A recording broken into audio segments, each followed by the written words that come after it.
Bonjour et bienvenue dans cette nouvelle vidéo. Aujourd'hui, nous allons aborder la configuration du fichier robot.txt. Voilà. Donc, si vous êtes nouveau sur cette chaîne, n'hésitez pas de vous abonner et voilà, de passer en vue. Sinon, en revue toutes les vidéos que nous avons déjà réalisées. N'oubliez aussi pas d'activer la cloche de notification pour ne manquer aucune de nos vidéos prochainement. Alors aujourd'hui, nous allons aborder la configuration, comme je l'ai dit tantôt, et on va commencer. Donc, ce que vous devez comprendre d'abord par rapport à la configuration, bien par rapport au fichier robot .txt, c'est que le fichier robot .txt, c'est en fait un fichier qui décrit la façon dont les robots doivent accéder à votre site et crawler les éléments. Le crawl veut dire racler. Donc, ils vont racler tout ce qui est contenu sur votre site et va essayer de les envoyer vers les moteurs de recherche. Donc, vous allez, premièrement, voilà, c'est nécessaire pour pouvoir bien suivre cette vidéo. Vous devez, premièrement, soumettre votre site à Google. Si ce n'est pas encore fait, j'ai une vidéo sur YouTube qui est là. Il y a même l'article qui est disponible ici.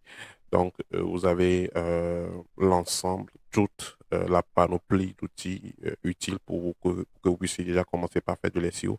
Donc, vous devez au préalable l'installer ou bien intégrer cela avant de pouvoir commencer. Ou soit installer juste ou bien intégrer juste Google Search Console. Donc, vous avez quand même tous les éléments sur le site pour pouvoir amorcer.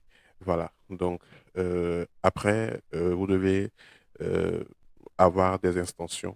Voilà. Après, on va installer les extensions ensemble. Vous allez voir comme Yacht SEO et File.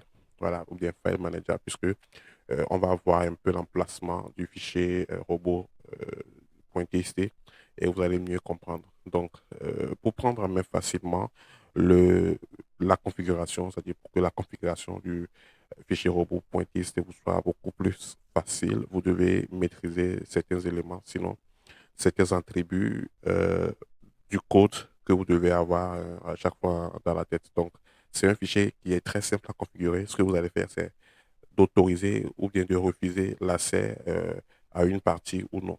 Voilà, donc c'est ce que vous allez faire. Donc ici, vous allez appeler le robot en question. Euh, il y a beaucoup de robots qui sont présents, vous allez voir ça avec le temps dans la vidéo. Et une fois que vous appelez le robot, vous avez la possibilité de l'interdire l'accès ou de lui autoriser l'accès. Donc ici, c'est le site map. Le site map, c'est quoi? C'est le plan du site. On va voir ça aussi.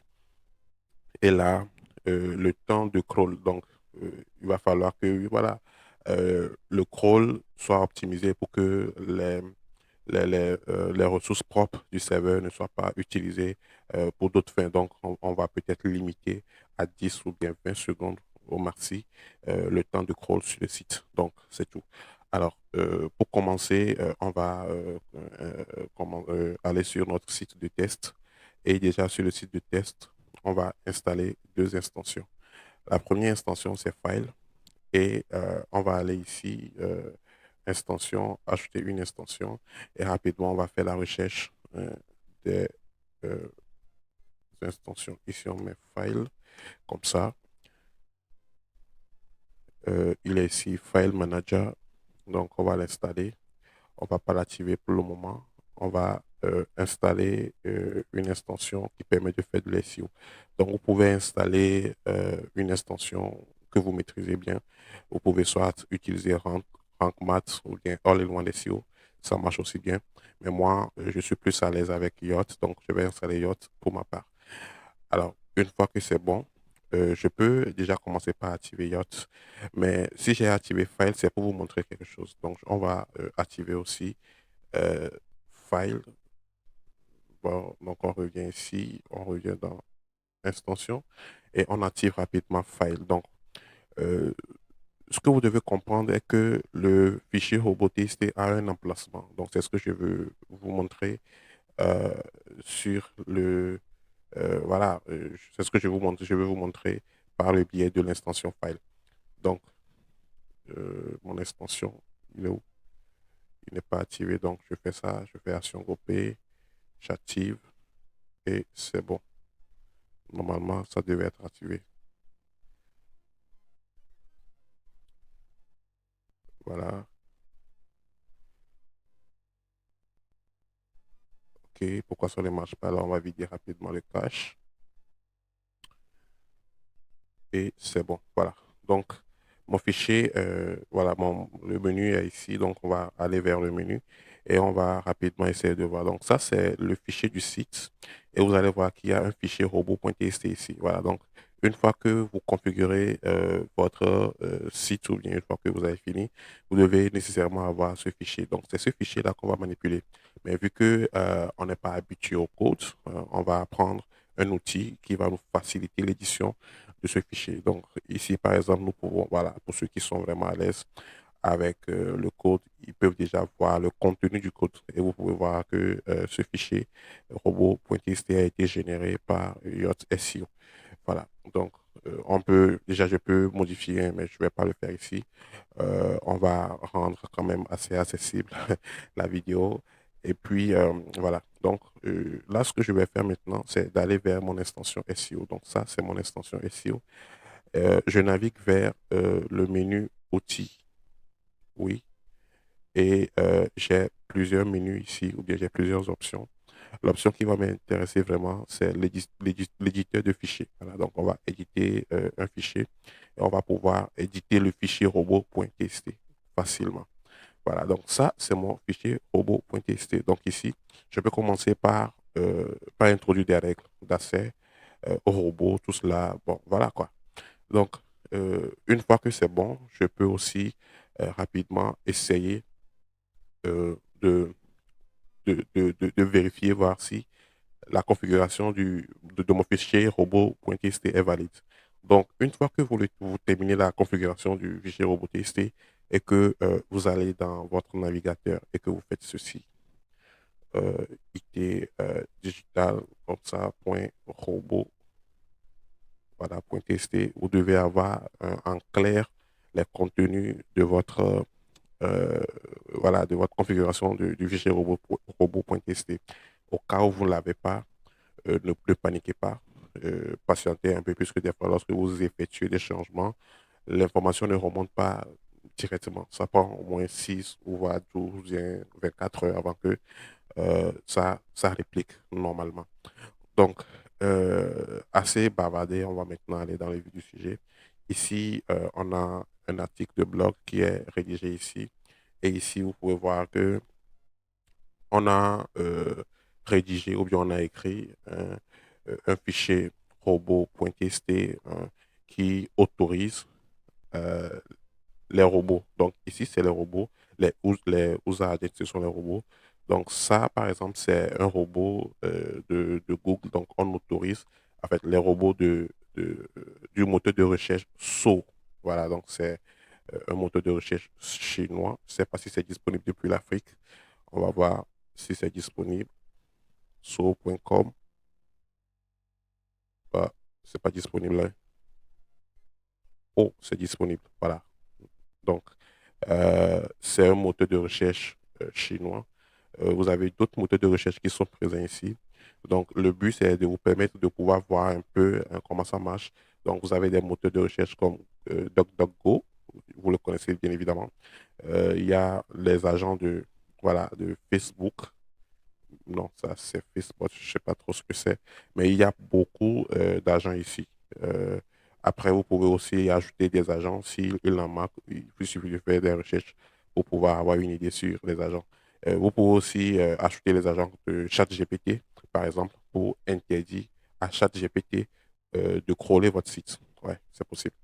Donc, ici, vous avez un deuxième template ici, lui qui autorise tous les agents et il interdit à ce que certaines parties du site soient crawlées tout simplement. Donc, on va partir de cet exemple-là où on va peut-être autoriser ChatGPT ou bien on va interdire à ChatGPT de crawler tout l'ensemble de notre site. Donc, si on revient ici, on a USA Agent. Ici, regardez ici, on a USA Agent et on a sélectionné tous les USA Agents. Donc, l'astérisque là désigne que, voilà, ça veut dire que, voilà, tout ce qui est agent euh, sont sélectionnés. Donc, l'action menée, c'est Disalo. Donc, ça veut dire que on refuse à ce que tous les robots puissent, voilà, crawler le site.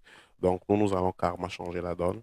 Ici, par exemple, on va autoriser euh, ChatGPT ou bien, bon, voilà, on va juste, on va autoriser ou bien, bon, voilà, on va écrire ici ChatGPT, on va écrire GPT bot. Donc, le GPT bot, euh, je n'ai plus l'appellation en tête. On va, on va écrire ici USA Agent Chat GPT. Chat GPT pour avoir le nom en fait. C'est quoi le nom? Je crois que c'est GPT bot ou bien quelque chose comme ça. Euh, je ne sais plus.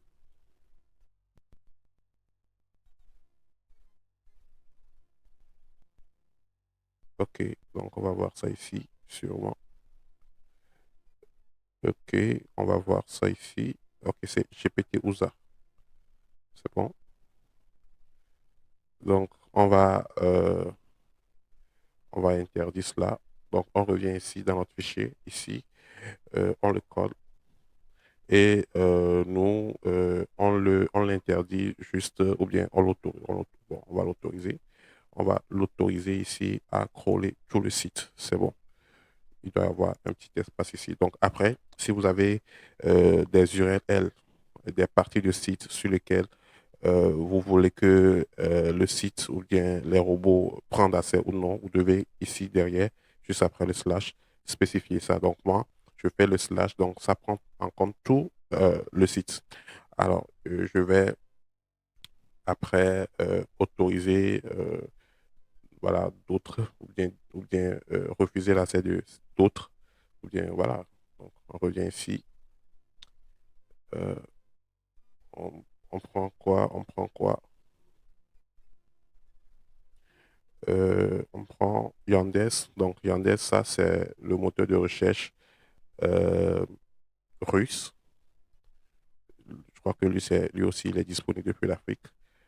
Je vais rentrer ici, je fais entrer comme ça. Et juste en bas, je fais 10 allo. Donc, je l'interdis.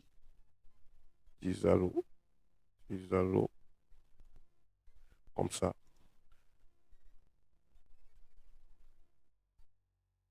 Comme ça. Super. Bon, c'est pas fini. On peut faire mieux ici.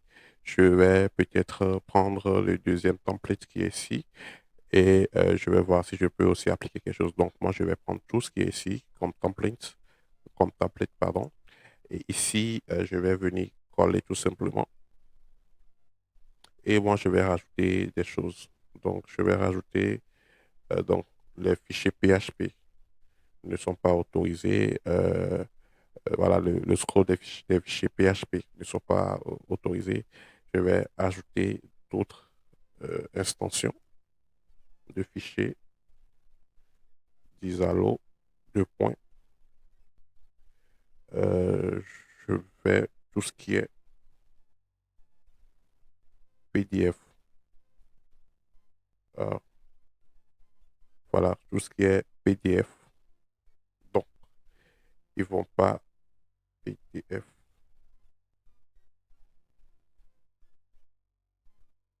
C'est ça? OK. J'ai un clavier que je ne maîtrise pas trop, donc veuillez m'excuser pour ça. OK, bon, je peux laisser ça comme ça. Donc, voilà, donc c'est comme ça que vous pouvez paramétrer. Après, vous pouvez dupliquer cela. CTRL-C, CTRL-V, comme ça, vous pouvez dupliquer, ajouter d'autres extensions, par exemple, le doc, ajouter des fichiers, voilà, d'autres extensions si vous voulez. Voilà, ajouter d'autres extensions si vous voulez. Donc, à vous de voir. Donc, c'est ça. Après, vous avez la possibilité maintenant de l'enregistrer. comme ça, et c'est bon. Voilà, donc une fois que vous l'enregistrez, vous pouvez visualiser. Mais on va avoir un problème maintenant parce qu'on va essayer de visualiser le contenu du fichier. On n'aura pas les... Peut-être, hein, peut-être qu'on n'aura pas la nouvelle configuration. C'est-à-dire, on va remarquer que la configuration ne s'est pas vraiment appliquée. Ah, c'est bon. Voilà. Ce n'est pas le cas aujourd'hui. Ça dépend aussi de votre hébergeur. Des fois, ça prend du temps. Donc là, on peut voir que le fichier est là, tout est bien organisé et voilà. Donc ici, c'est quoi? Ça, c'est le sitemap. Le sitemap, c'est le plan de site. Donc on va aller sur l'URL là et puis vous allez voir. Donc on prend l'URL et vous allez voir. Donc ça, c'est le plan de site. Donc il essaie de rapidement de dissocier les parties du site et il essaie de nous structurer ça. Donc quand vous prenez par exemple le site Index, l'index en lui seul, pour le moment, il a trois voilà, sous-sitemap, si je peux le dire ainsi. Donc on a les posts. Donc ça veut dire que tout ce qui est article de blog pour se retrouver ici. Donc actuellement, il y en a qu'un ou bien deux. Oui, voilà, il y a qu'un seul article de blog. Euh, Après, vous avez la catégorie. Donc tout ce qui est catégorie seront ici. Il n'y en a qu'un. Voilà, puisque c'est un site par défaut. Ici, tout ce qui est auteur, il sera là. Après, si vous avez un site marchand et que vous avez des produits, tout ce qui est produit, tout cela vont remonter ici. Et c'est à partir de ces sites map-là que les robots viendront crawler les éléments. Voilà, donc il est important de pouvoir bien paramétrer ça pour que la suite de la configuration ou bien du crawl soit aussi favorable, quoi. Donc, en gros, c'est ça. Alors, ici, on va retourner de l'autre côté et puis rapidement, on va essayer de voir aussi comment vérifier, voir si le fichier robot.txt que nous avons propulsé est valide. Hier, sinon, il y a de cela quelques temps, ça dépend du moment où vous visualisez cette vidéo, on a installé Google Site ou bien Kit by Google. Donc, euh, il est ici, on vient dans paramètres et on va accéder à notre Search Console. Donc, notre Search Console est ici. On va aller voir plus de détails par rapport à notre Search Console. Et déjà, pour ceux qui avaient suivi la vidéo, la première fois que je l'avais fait, il n'y avait pas des données qui étaient remontées. Maintenant, j'ai des données qui sont là. Après, vous allez voir si je viens ici, par exemple, dans Settings, j'ai une partie robot. Voilà, donc, est-ce que mon fichier robot.txt est valide? Donc, ici, c'est valide. C'est en anglais. Je vais rapidement traduire ça en français pour nous. Et puis, c'est bon. Voilà, donc c'est valide. Et on peut ouvrir un rapport pour voir concrètement ce qui s'est passé. Donc, la dernière fois ouais, que le fichier a été envoyé, c'était le 24 octobre 2019. Ça fait longtemps. Bon, la nouvelle configuration n'est pas encore propulsée. Voilà, donc on va peut-être patienter peut-être pour 6 heures de temps ou plus pour vérifier, voir si il est vraiment voilà, propulsé. Donc, pour le moment, on va juste patienter. Ou soit on va faire une nouvelle demande ici, comme ça. Donc, il va aller rapidement chercher et puis il va voir si tout va bien. Voilà, donc c'est bon. C'est bon, maintenant, tout va bien. Et puis, voilà, on peut quand même rapidement essayer de vérifier. Ah, ça ne va pas, hein? Puisqu'il garde toujours l'ancien données. C'est ce que je vous avais dit avant. Voilà, donc ça permet aussi de voir un peu les complexités ou bien la complexité de la configuration. Donc, il va falloir patienter au moins voilà, 6 heures de temps, au moins 6 heures. Des fois, ça va au-delà, ça dépend de votre hébergeur pour pouvoir s'assurer que vous avez un fichier robot.txt valide. Voilà. Donc, euh, je crois que ça serait tout pour cette vidéo. J'espère bien que je n'ai pas oublié quelque chose. Et puis bon, voilà. Donc, ici, si je reviens ici, on a le temps de scroll. Voilà, ici. C'est facultatif, hein, vous pouvez l'acheter ou pas. Bon, si vous avez plusieurs règles, voilà, que vous avez introduit dans votre fichier, il est bon de pouvoir mettre ça. Donc, ça permet à ce que votre serveur ne soit pas utilisé pour du crawl au lieu que, voilà, au lieu d'être utilisé pour pouvoir servir ou bien pour pouvoir fournir des services. Euh, je crois que c'est tout. Euh, Essayez de prendre les exemples qui sont ici et de créer voilà, votre propre robot, voilà, votre propre fichier robot.txt. Si vous avez des inquiétudes, si vous avez des problèmes, voilà, je suis là. Envoyez-moi juste un mail ou soit, voilà, posez les questions dans les commentaires. Rapidement, je vais vous répondre. Euh, c'est tout. Passez une bonne suite de journée ou bien de soirée. Tout dépend de l'heure à laquelle vous visualisez cette vidéo. Au revoir.